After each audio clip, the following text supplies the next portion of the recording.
Hola, ¿qué tal? Buenas tardes, noches, me da mucho gusto saludarlos y sobre todo tener la oportunidad de presentar una vez más uno de los videos que nos hablan de la reconstrucción de otro templo que puede entregarse o que está entregado ya a la comunidad de un pueblo originario. En este caso nos estamos refiriendo al templo de Santa María Nativitas, que fue entregado hace unos meses a su comunidad, para su uso, su disfrute y sobre todo para que se vuelva a convertir de nuevo en el punto de encuentro que son los templos en las comunidades. Para nosotros es de fundamental importancia no solamente recuperar el edificio, el inmueble, sino poder entregarle de nuevo a la comunidad este punto de encuentro, este punto de reunión, este centro generador de tradiciones. Es parte de nuestra labor el conservar y el promover las tradiciones originarias de los pueblos, pero sobre todo es un gran gusto, yo podría decir sinceramente hasta un orgullo el formar parte de un gobierno que se interesa por la recuperación del patrimonio tanto cultural como, material como inmaterial de los pueblos. Entonces, en esta ocasión, una vez más, gracias a un trabajo en equipo, en donde con las autorizaciones del INAH, de la Coordinación Nacional de Monumentos Históricos, con el trabajo también de otras áreas del Instituto Nacional de Antropología e Historia, que se preocupan también por este trabajo, pues hemos podido concretar esta restauración. Las empresas, la empresa en este caso que tuvo a su cargo el trabajo de restauración, pues es una empresa especializada que toma como propio, que eso es muy importante para nosotros, este trabajo. No, yo estoy convencida de que todos los arquitectos restauradores y todos los que han participado de una u otra forma no lo toman como solamente una parte de su trabajo, sino como una parte de la vida. Para todos nosotros es muy importante este proceso, esta recuperación. Yo le agradezco mucho también al equipo de la Secretaría de Cultura que ha puesto su mejor empeño en que esto se lleve a cabo, al equipo que estuvo no solo pendiente de la restauración, sino pendiente del trabajo, insisto, en equipo, de coordinar este trabajo en equipo y eh, y de trabajar también, valga la redundancia, con la comunidad. Por supuesto, todo esto coordinado por la Comisión para la Reconstrucción de la Ciudad de México, encabezada por César Cravioto, a quien también le agradecemos mucho. Ellos también han puesto una parte muy importante, sobre todo la parte administrativa de los pagos y todo esto que hay que hacer, lo cual, pues, de verdad, pues les agradecemos.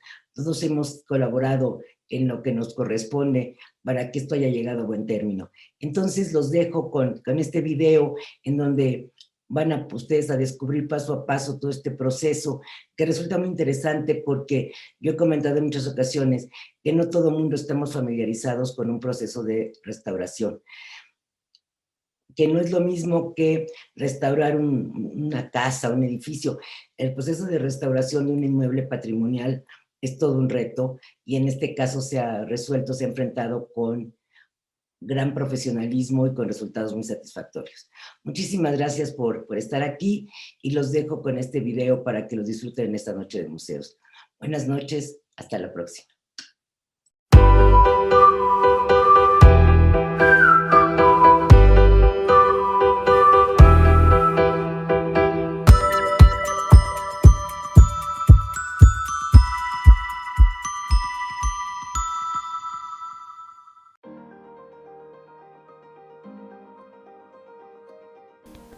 La reconstrucción del Templo de Santa María Nativitas en la alcaldía Xochimilco forma parte de un proyecto encabezado por el gobierno de la ciudad para la rehabilitación del patrimonio cultural de los pueblos originarios de la Ciudad de México.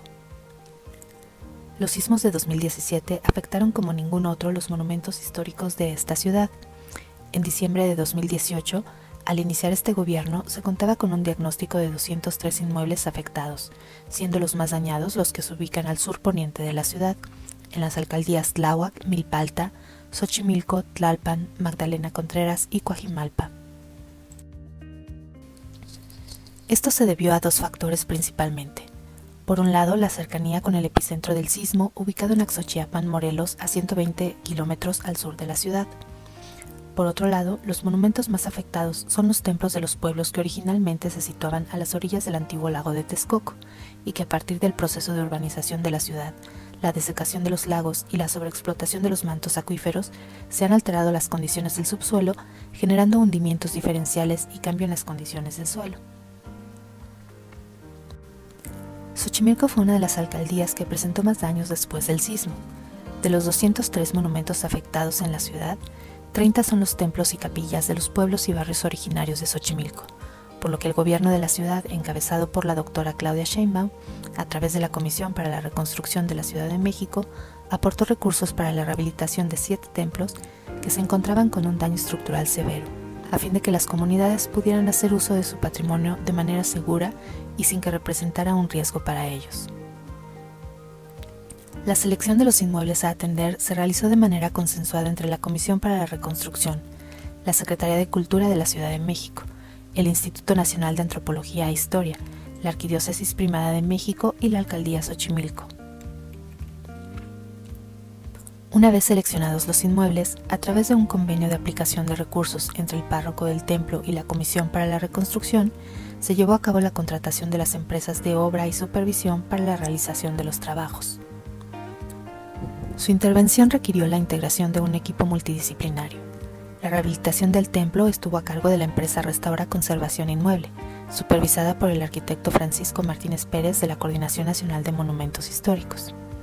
Para la intervención de bienes muebles, se contó con la participación de un grupo especializado encabezado por la restauradora Jessica Besilla, con la supervisión del restaurador David Vega García, de la Coordinación Nacional de Conservación del Patrimonio Cultural. La supervisión administrativa estuvo a cargo de la empresa Muro 21, Taller de Arquitectura, Restauración y Construcción. La coordinación interinstitucional y seguimiento del proceso de reconstrucción estuvo a cargo de la Secretaría de Cultura de la Ciudad de México. Finalmente, después de 3 años de permanecer cerrado al culto, el 19 de noviembre de 2020, la jefa de gobierno Claudia Sheinbaum, en un ejercicio de garantía de los derechos culturales de los pueblos originarios de la Ciudad de México, hizo entrega a la comunidad de Santa María Nativitas Zacapa de su templo restaurado.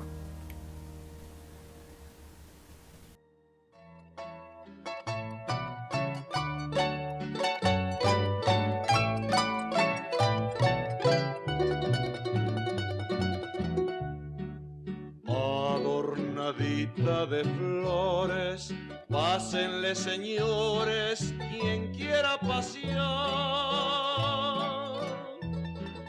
No hace falta gasolina. El pueblo de Santa María Nativitas Zacapa se fundó entre los años 1530 y 1540 por la Orden Franciscana, que fue la primera en llegar a la Nueva España con la tarea de evangelizar este territorio.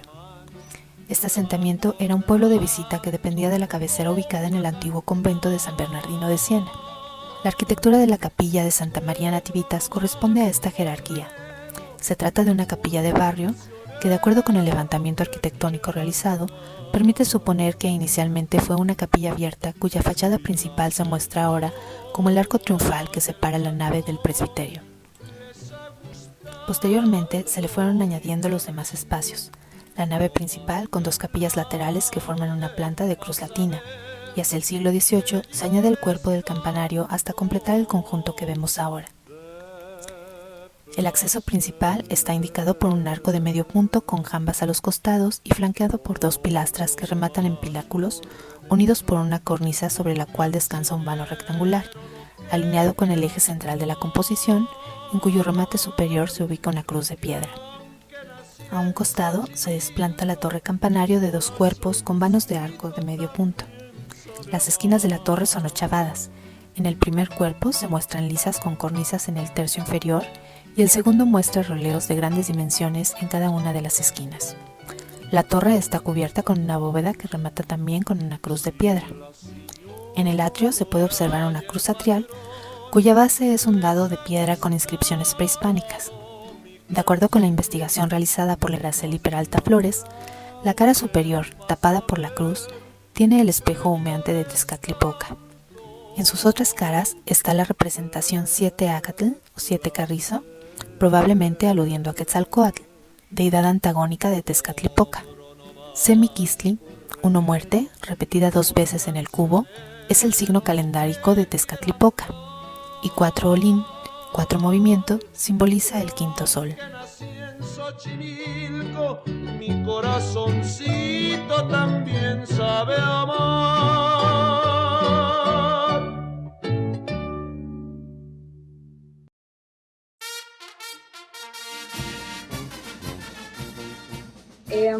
Los pueblos originarios de la Ciudad de México son grupos que tienen un sentido de comunidad. Y bueno, pues uno de los elementos es que su sentido de comunidad se va a estructurar, se va a reproducir, a reelaborar constantemente desde 2 aspectos muy importantes. Uno de ellos es el sistema religioso comunitario y el otro es el complejo institucional que desarrollan, ¿no? Entonces, este sistema religioso forma ciclos de fiestas durante todo el año y esto mantiene a estas comunidades en contacto estrecho, en un intercambio muy cercano entre ellos que refrenda constantemente su identidad, ¿no? Su vinculación. Los pueblos mantienen una hermandad. Sobre todo en las fiestas patronales llegan las promesas, se llaman promesas, que viene de una comunidad, de un pueblo vecino, se acercan a la fiesta patronal, entre mayordomos, pues miran ahí las necesidades que puede haber en sus templos, y entonces las promesas es eso, es así, ayudarse a las diferentes necesidades que pueda tener, por ejemplo, la parroquia o la misma mayordomía, y así los pueblos mantienen esa unión, esa hermandad, porque no solamente es la celebración, sino también los cohetes, la banda, los chinelos, la comida, y la comida es no de hoy, sino los que ya cantaron las mañanitas en la noche, la cena, que puede ser los tamales, el mole, y todo lo que pueda, que conocemos que se mantiene en las fiestas. Entonces, esas son las formas de las promesas, de estar viendo las necesidades, de cómo ayudarse, y así los pueblos mantienen esa unión, esa hermandad. Entonces, tenemos aquí un sistema muy complejo porque hay un año completo de celebraciones. Muchos pueblos tienen muchísimas celebraciones durante el año, muchos pueblos tienen muy pocas celebraciones, 3 celebraciones, pero se mantiene. Ahora, ¿qué pasa? Que este ciclo ceremonial de un pueblo está vinculado con otros ciclos ceremoniales de otros pueblos. Entonces, el sistema religioso comunitario teje una red de relaciones que hacen o originan que esta identidad se fortalezca. Yo soy de este pueblo y voy y visito a los que son de este otro pueblo, ¿no? Y somos similares entre los pueblos. Hay una identificación entre los pueblos. Y entonces vemos que la fiesta en Santa Cruz, que es nuestros vecinos, o la fiesta de Jaltocán, que también son nuestros vecinos, o San Lorenzo, por lo regular pasan por esta calle. Entonces ya va la promesa de Santa Cruz a Jaltocán o de San Lorenzo al Jazmín, y vemos, vienen con estandartes, vienen con flores, hacen una estación en la parroquia, se les bendice y continúan su camino. Y esa es la forma que han tenido siempre, o sea, no es de algo contemporáneo, es algo ya antiguo. Algunas tradiciones se han mantenido, eran tradiciones de la religiosidad prehispánica. Cuando llega el cristianismo se cristianiza y que han perdurado hasta nuestros días. Y bueno, la gran mayoría de los pueblos originarios que están hoy activos, vigentes en la Ciudad de México, son pueblos que tienen un registro de su presencia antes de la llegada de los españoles.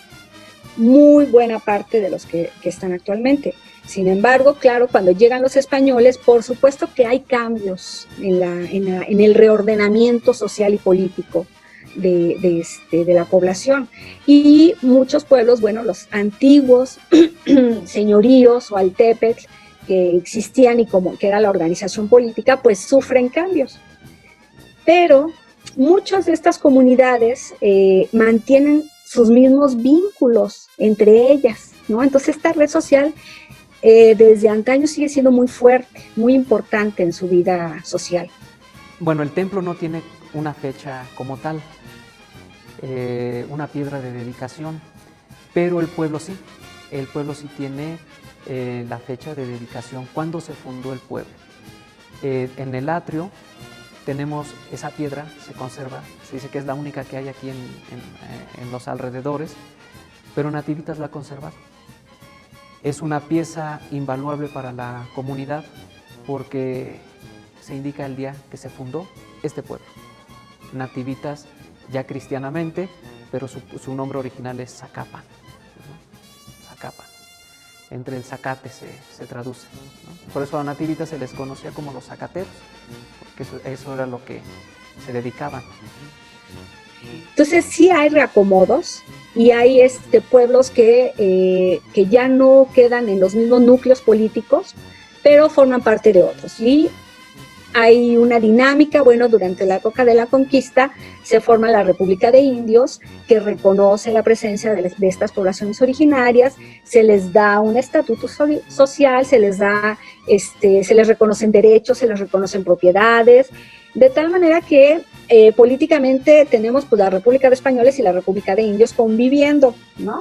Políticamente están separados, pero pues hay un montón de contactos porque los indígenas o los indios eran los trabajadores, los que surtían de alimentos a la ciudad capital.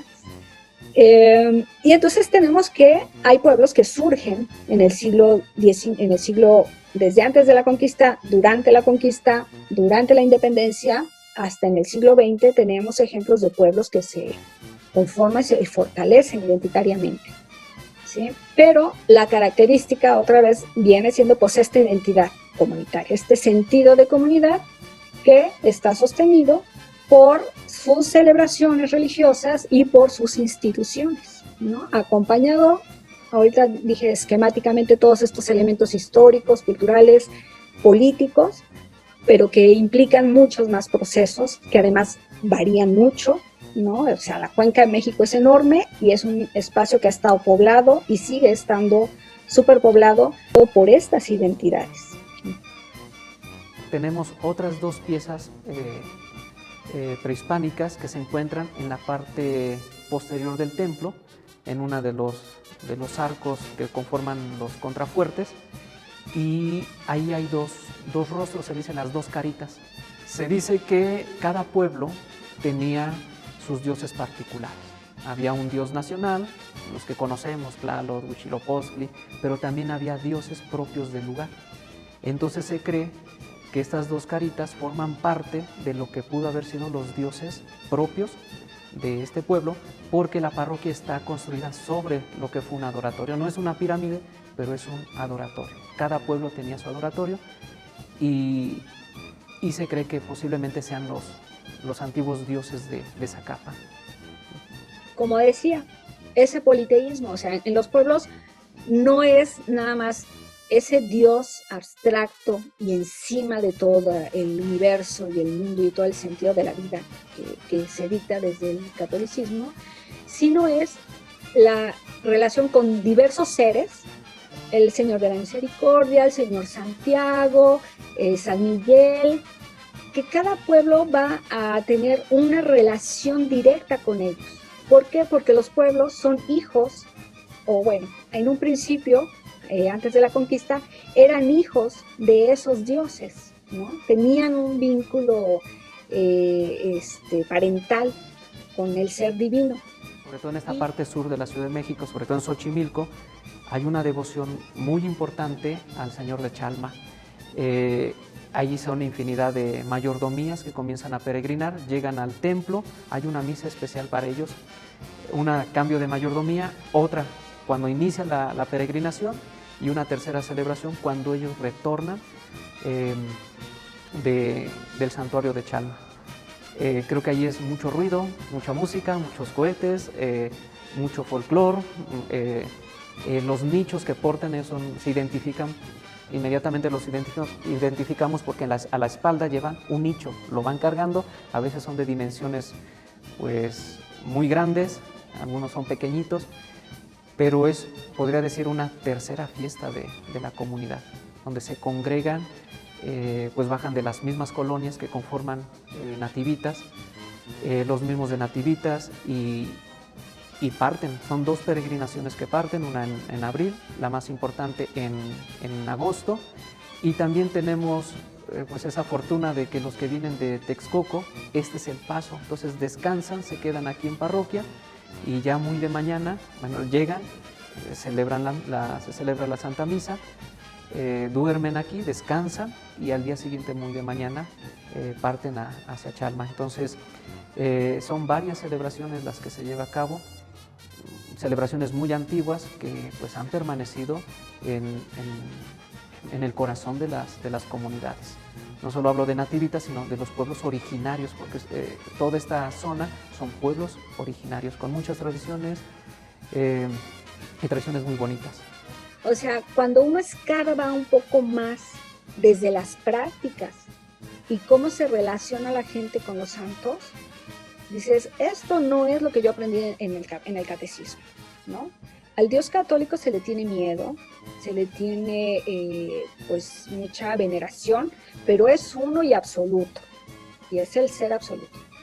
Y en la religiosidad comunitaria de estos pueblos no es así, ¿no? O sea, yo le tengo que cumplir al Señor de la Misericordia porque yo le pedí un favor y Él me lo concedió. Y si yo no le cumplo, me va a castigar, ¿no? Entonces hay una relación mucho más de reciprocidad que una relación que se establece con el Dios católico. Su advocación es Santa María de la Natividad. Está dedicado al nacimiento de la Virgen María, que se celebra el 8 de septiembre. El 8 de septiembre, aunque hay 2 fiestas en el pueblo. La fiesta principal es de la Natividad de la Virgen María. Y hay una segunda fiesta que se celebra el 6 de enero, dedicada a Cristo Rey, porque el 8 de septiembre hay una tradición que está difundida en toda la cristiandad de que ese día se le llevan a la Virgen María manzanas, se le adorna con manzanas. Se hace la bendición de las manzanas, que sale de la casa de los que va, digamos, este año yo voy a dar las manzanas. Bueno, las manzanas salen de mi casa, las llevamos en procesión hasta llegar al templo parroquial donde el sacerdote recibe a esa mayordomía, se ingresa, se bendicen las manzanas y se reparte a la comunidad, ¿no? Todos los que participan. Donde dices, bueno, aquí la identidad tiene que ver o podemos deducir, proponer o categorizar esta identidad de esta población como comunitaria porque ellos forman una unidad social donde ellos se reconocen, entre ellos se conocen, tienen lazos familiares muy fuertes desde el parentesco filial y sanguíneo, y también se reconocen como compadres del otro pueblo. Entonces ellos tienen esa vivencia, no es que la construyan de manera, primero la analizan y luego la construyen, se vive, ¿no? O sea, es la práctica social. Entonces, cuando lo analizamos y empezamos a conocer estas prácticas y hemos estudiado los análisis sobre la tradición religiosa mesoamericana, es cuando empiezas a hacer esas relaciones analíticamente. Entonces, claro, además vas viendo la historia, rastreas en los documentos, en la historia que se ha escrito y empiezas a encontrar esas conexiones, ¿no? Entonces, por eso decía, no es la identidad antigua, ¿no? Es una identidad que ha pasado por todos estos procesos, yo hablo de una reconfiguración cultural, por eso, porque la cultura nunca, en ningún grupo, permanece estática. Siempre se transforma, siempre se moldea, es flexible, ¿no?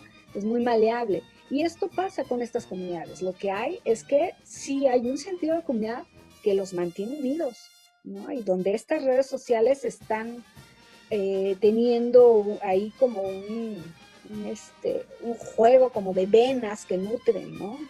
O sea, algunos con mayor fuerza, otros con menor fuerza.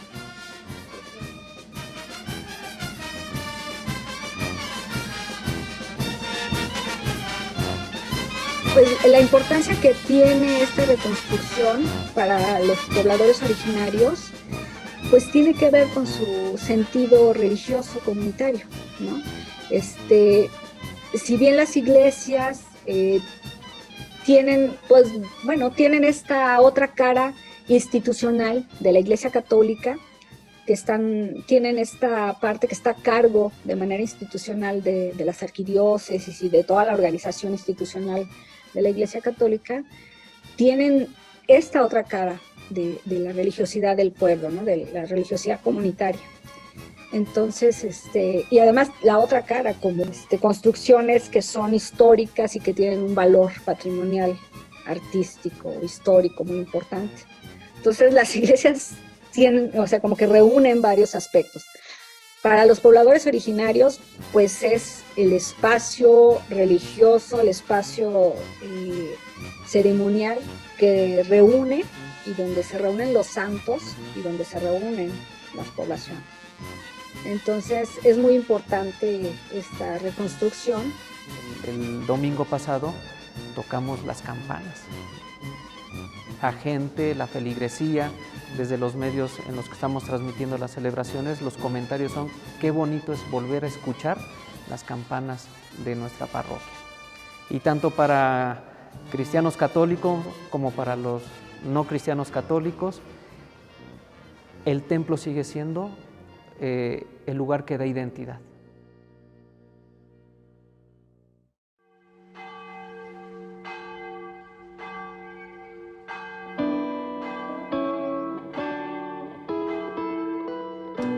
Porque días anteriores, justo en la fiesta patronal, fue el sismo hacia la medianoche, que nuestros pueblos están acostumbrados a llevar las mañanitas al santo titular de las comunidades, en este caso la Natividad de María.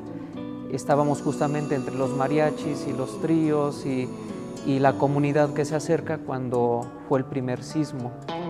Días después vuelve a suceder lo mismo, entonces la gente ya estaba espantada. Estábamos en una celebración, templo lleno, porque era un funeral propiamente de los que viven aquí. Había muchas personas mayores. Desde el Lambón, con lo que pude decir en el micrófono, porque la energía eléctrica pues falló, fue: no traten de correr, vamos a mantener la calma. Todo el templo se movía. Llegó un momento en el que hubo una nube de polvo y comenzó a desprenderse de las bóvedas las imágenes que están a los laterales, San José y la imagen de la Virgen María, se vinieron abajo. Incluso la Virgen María fue una pieza que ya no se pudo recuperar.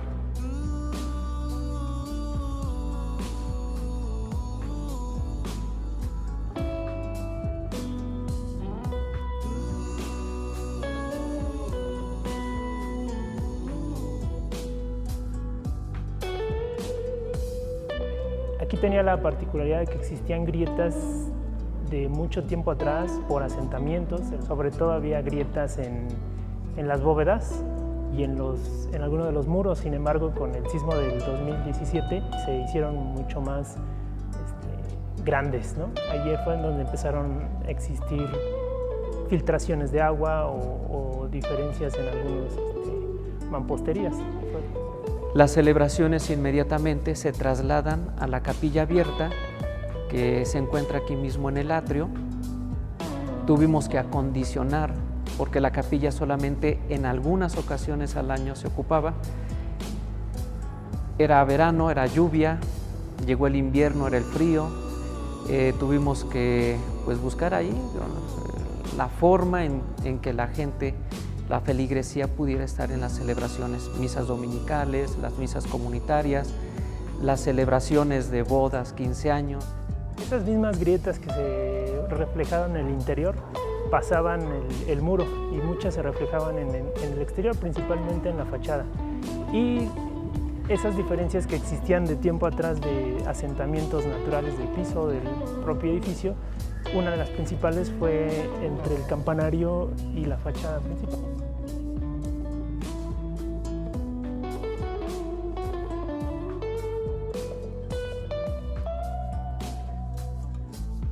En el siglo XVIII, se le une o se le genera una torre campanario, la cual es la que tenemos hoy en día. En muchos de los casos ha sido un factor determinante este elemento que ha dañado estructuralmente estos edificios. ¿Esto por qué? Porque es una adición al edificio, trabaja independiente y ha traído complicaciones de fracturas, de grandes grietas que han terminado inclusive por colapsar en muchos de los casos.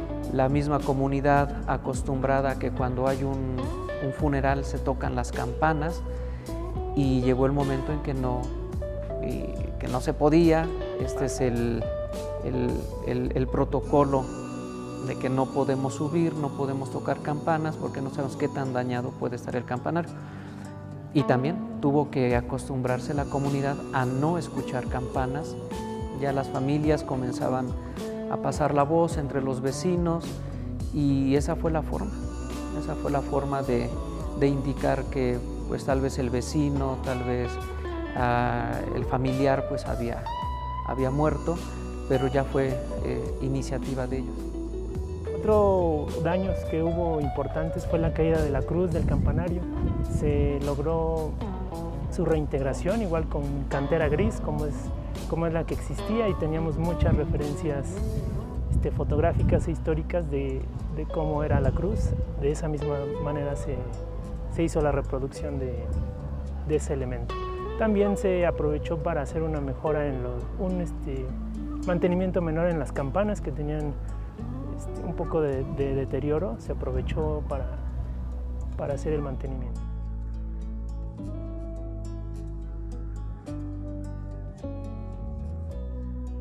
Y de la misma manera tenía mucha pérdida en el campanario de molduras de tabique, y se reintegraron igual la pintura lacal y el aplanado lacal.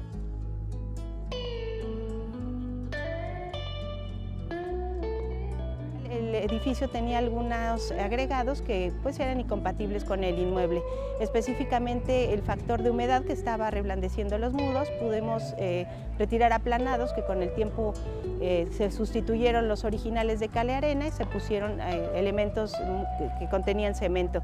Estos fueron encapsulados, la humedad fue subiendo y sobre todo la aplicación de lo que es la invención de la pintura vinílica del siglo XX, que encapsuló mucho más esta humedad, trayendo pues situaciones críticas.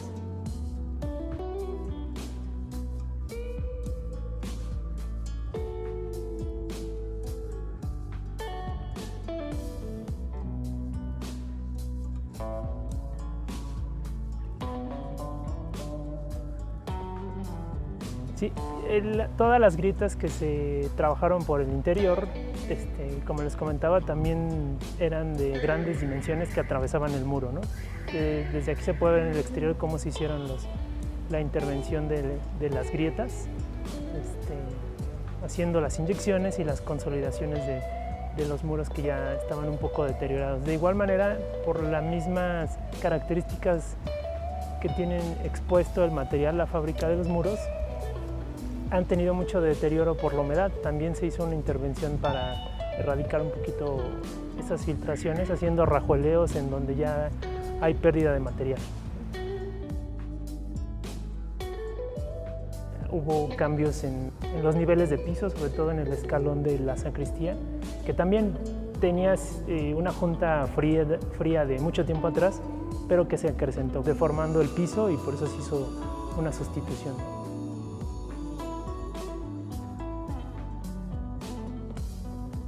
Este edificio tiene la particularidad que en realidad ya son muy pocos que siguen manteniendo la técnica de impermeabilización tradicional, que es a base de cal, con una técnica que se llama bruñido, que es presionar el mismo material hasta crear una capa mucho más impermeable, y no hay necesidad de productos, digamos, contemporáneos que puedan afectar el edificio.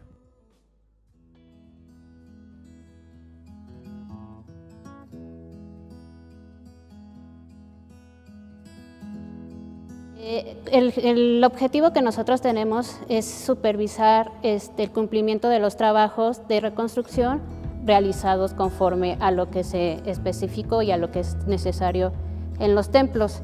para que se puedan regresarse a la comunidad, al uso que tienen, pero con los trabajos completos y bien realizados y que no tengan ningún problema.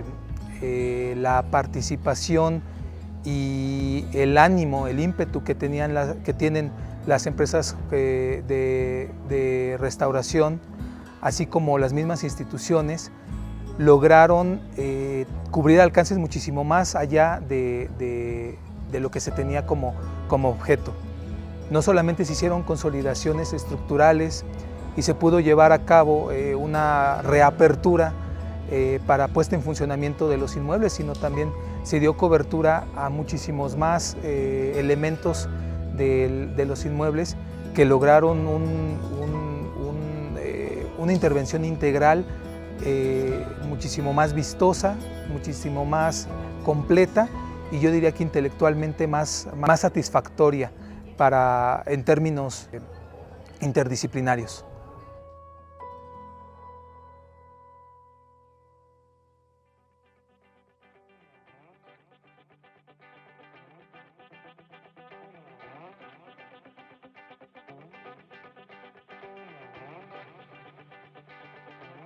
Soy la persona que encabezó al equipo de restauración que estuvo trabajando aquí en el Templo de Nativitas. Básicamente las primeras labores que se realizaron fueron encaminadas a proteger los bienes culturales muebles que se encuentran al interior del templo, para que de esta manera los arquitectos pudieran trabajar la parte del inmueble. Por ejemplo, estas piezas que ven a lo largo de la nave se tuvieron que resguardar, las movimos y las embalamos en un lugar seguro mientras se llevaron a cabo los trabajos de restauración arquitectónica. Una vez que estos terminaron, las piezas regresaron a su sitio y bueno, ya estuvieron a salvo. Otra de las cosas que se realizaron fueron las protecciones de las yeserías. Muchas de las que se ven a lo largo de la nave estaban en peligro de colapso o se tenían que retirar para que se realizaran, una vez más, las labores de intervención arquitectónica. Una vez que estas concluyeron, se recolocaron en su sitio y aquellas que faltaban se repusieron y se reintegraron en cuanto a su parte estética, es decir, su color y el dorado que vemos.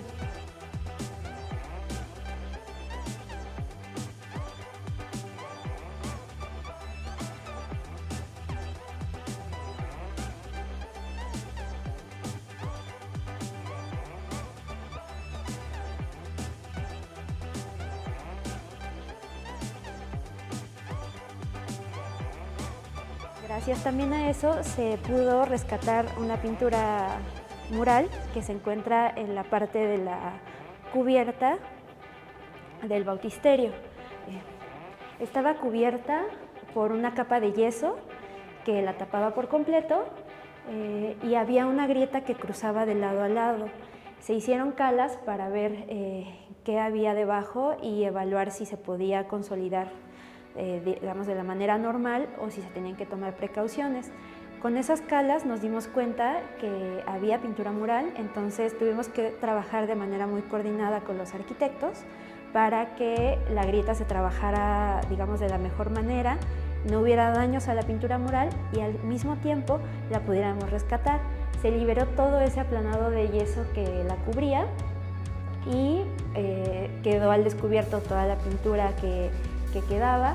Desafortunadamente, para colocar ese aplanado la picaron mucho, entonces estaba bastante dañada y debido a la grieta también estaba en un riesgo bastante alto de colapsarse, entonces tuvimos que consolidar, hacer un proceso muy cuidadoso que involucra devolverle la estabilidad. Una vez que se estabilizó, pudimos ya rescatar su parte estética. Se reintegró el color y se tomaron plantillas de las zonas en las que teníamos la mayor evidencia para poder reproducirlas en otros sitios. En donde no se encuentra ningún tipo de información se respeta porque tampoco podemos inventar nada. Entonces únicamente se hace, digamos, la evidencia, ¿no? Tomamos únicamente las zonas en las que había evidencia de pintura y bueno, gracias a eso se pudo recuperar esta parte que pues es una de las pocas muestras que queda de pintura mural original del templo.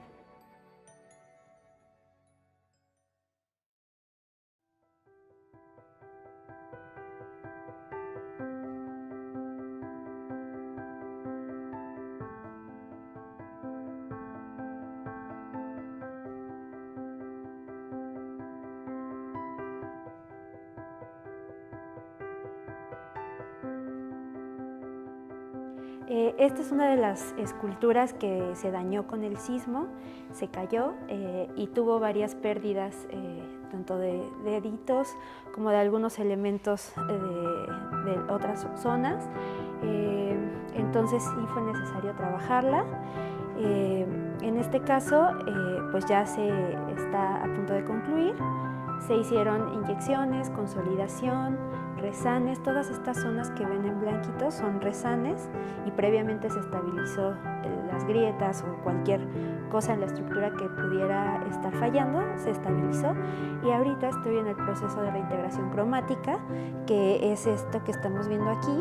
Se colocan una serie de puntos de color para devolver, digamos, la integración visual, pero dejando una evidencia que eso es una restauración. Por eso utilizamos ese tipo de sistemas, de manera que pues, la pieza quede al 100%, tenga una buena presentación, dignidad, pero también dejemos evidencia de que esta fue restaurada.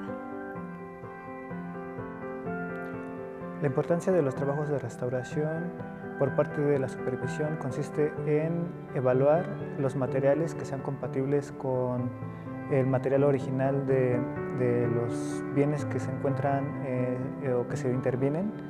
En este sentido, se busca que sean reversibles, que sean denotables. La importancia que se tiene por parte de la coordinación es poder llegar a una reintegración integral por parte de todo el templo, que incluye un diálogo entre monumentos y los especialistas de bienes muebles para que se dé prioridad a la logística y que ambas partes puedan trabajar en comunidad y obtener buenos resultados, como es el caso de este templo.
Hola, soy la arquitecta Sandra Hurtado, representante de la empresa Restaura Conservación Inmueble, encargada de los trabajos de restauración del Templo de Nativitas.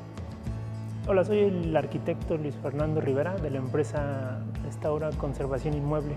Soy el arquitecto Guillermo Pérez, pertenezco a la empresa Muro 21, taller de arquitectura, restauración y construcción. Mi nombre es Norma Ramos, soy la parte de la empresa Muro 21. Yo soy la restauradora Jessica Avesilla Zapata, soy la persona que encabezó al equipo de restauración. Hola, yo soy el restaurador David Vega García, de la Coordinación Nacional de Conservación de Patrimonio Cultural. Yo soy el presbítero Aldo Varela Pérez y aquí en el Templo de Nativitas soy el párroco.